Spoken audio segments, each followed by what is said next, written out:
Kembali di Breaking News pemirsa, narasi dugaan pelecehan seksual masih terdengar dalam kasus pembunuhan Brigadir Joshua. Padahal penyidikan atas laporan tersebut telah dihentikan oleh penyidik. Selain pelecehan, penangguhan penahanan Putri Chandrawati juga disoroti. Banyak pihak menduga adanya perlakuan khusus terhadap dirinya.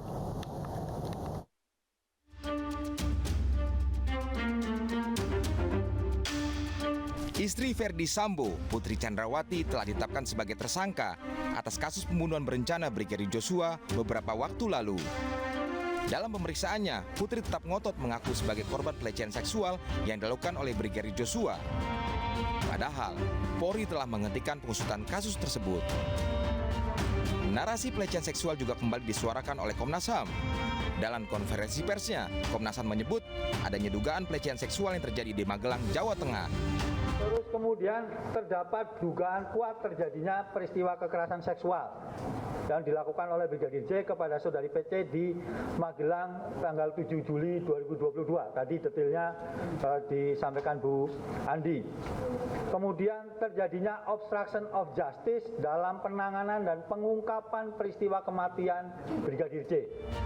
Selain narasi pelecehan seksual, penangguhan penahanan Putri Chandrawati juga menjadi sorotan.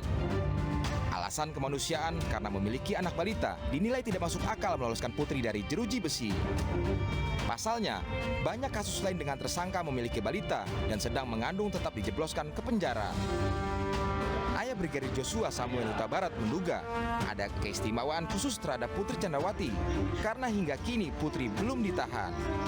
Ia juga membandingkan alasan penahanan Putri Chandrawati dengan kasus lainnya yang tetap ditahan meski memiliki anak balita. Apa hal makanya tidak ditahan Ibu Putri? Soal alasan kemanusiaan, saya rasa di luar sana pun banyak yang ditahan perempuan yang mempunyai anak-anak kecil. Putri Chandrawati telah 2 kali menjalani pemeriksaan sebagai tersangka kasus pembunuhan Brigadir Joshua. Meski begitu, istri Verdi Sambo tak juga ditahan oleh penyidik Bareskrim Polri. Putri hanya dikenakan sanksi wajib lapor 2 kali dalam sepekan kepada penyidik dan dicekal ke luar negeri. Tim Liputan iNews melaporkan. LPSK menilai janggal dugaan pelecehan Putri Chandrawati oleh Brigadir Joshua Huta Barat. Setidaknya ada 7 kejanggalan yang disampaikan. Dan untuk membahas hal ini sudah bergabung bersama kami juru bicara LPSK, Bung Ruli Novian. Selamat pagi Bang Ruli. Selamat pagi Mbak Rita. Bang Ruli, ini mengenai yang 7 kejanggalan, ada 1 kejanggalan yang belum dipaparkan. Itu apa Bang? Waduh, kita nggak mau mendahului penyidik lah. Itu kan informasi dan keterangan yang sebetulnya wilayahnya ada di penyidikan Pro Justisia ya, dalam hal ini misalnya adalah penyidik Bareskrim gitu. Nah, memang yang kami sampaikan itu sebetulnya berdasarkan informasi dan keterangan yang kami peroleh pada saat melakukan penelahan permohonan, juga melakukan perlindungan selama ini, termasuk informasi atau fakta atau keterangan yang kita peroleh atau kita lihat ketika rekonstruksi kemarin terjadi, begitu. Kenapa belum dipaparkan Bang Ruli? Emang seberapa besar efeknya terhadap penyidikan kasus ini? Ya begini, kan LPSK untuk kasus kekerasan seksual itu cukup tinggi ya angka penanganan oleh LPSK saat ini di seluruh Indonesia. Bukan hanya kasus ini saja, tapi paling tinggi itu angka kekerasan seksual. Nah, dalam penanganan LPSK ada beberapa hal ya yang lazimnya itu terjadi kepada korban kekerasan seksual. Nah, kalau kita tarik di kasus Ibu PC ini gitu ya, LPSK kan pertama diajukan permohonannya, Ibu PC ini kan mengajukan permohonan perlindungan kepada LPSK.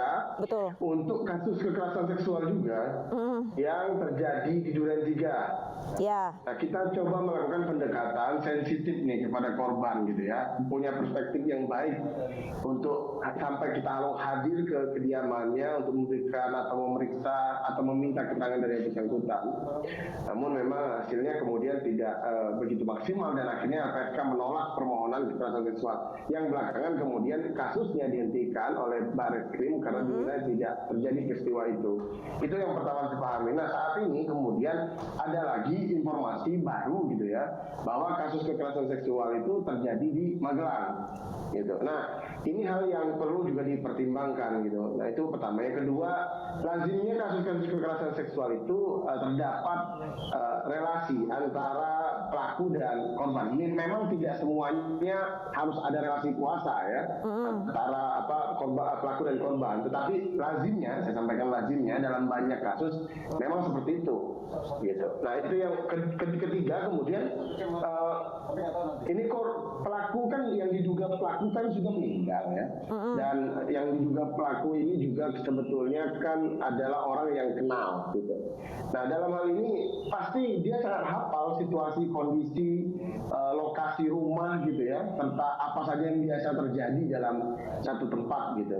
Nah, dan bahwa di dalam banyak perkara pelaku itu memastikan bahwa tidak ada yang menjadi saksi atau melihat kejahatan yang akan dia lakukan secara diam-diam, tersembunyi gitu ya, bukan yang sifatnya dadakan tiba-tiba melakukan kejahatan ya, bukan kejahatan yang seperti itu gitu. Memang biasanya ada semacam upaya untuk membuat situasi bahwa peristiwa atau kejahatan yang akan dia lakukan itu tidak ada saksinya. Nah, itu dan hal lainnya misalnya bahwa kemudian masih ada komunikasi, artinya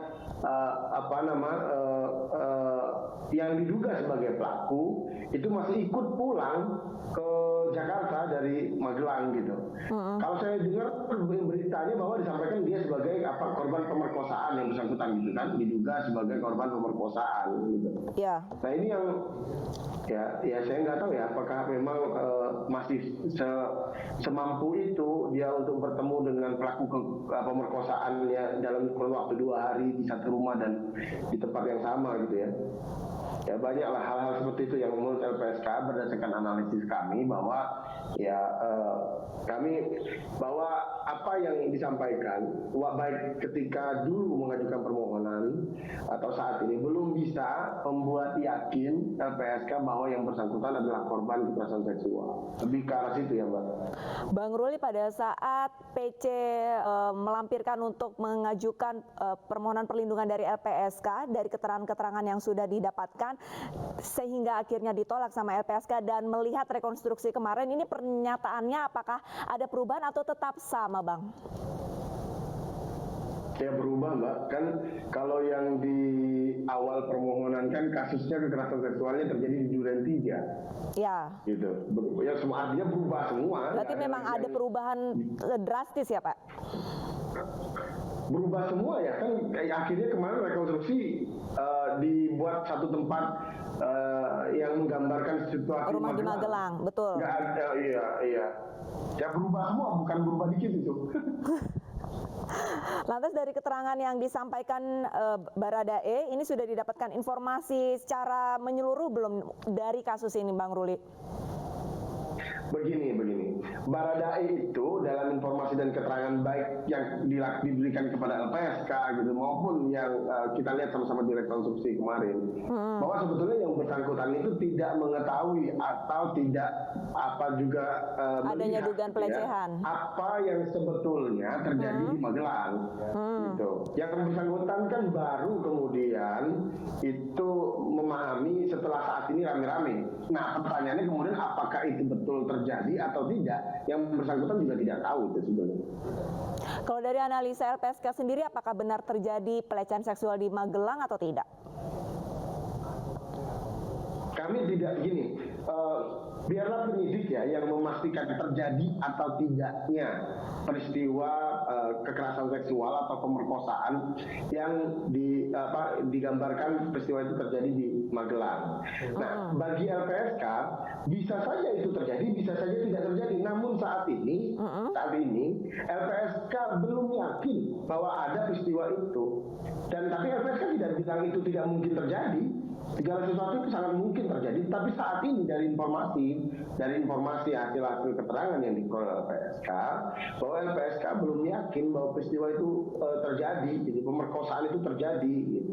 Nah, mengapa LPSK bisa seperti itu? Karena LPSK diberikan mandat kewenangan oleh undang-undang untuk meminta keterangan dari pihak manapun terkait penelaahan permohonan yang dilakukan LPSK, memastikan keterangan yang diberikan adalah keterangan yang benar. Nah, itu mandat undang-undang, maka kami punya mekanisme investigasi dan asesmen, begitu. Baik, mekanismenya seperti apa? Tahan dulu Bang Ruli, dan pemirsa Breaking News masih akan segera kembali usai jeda, tetaplah bersama kami.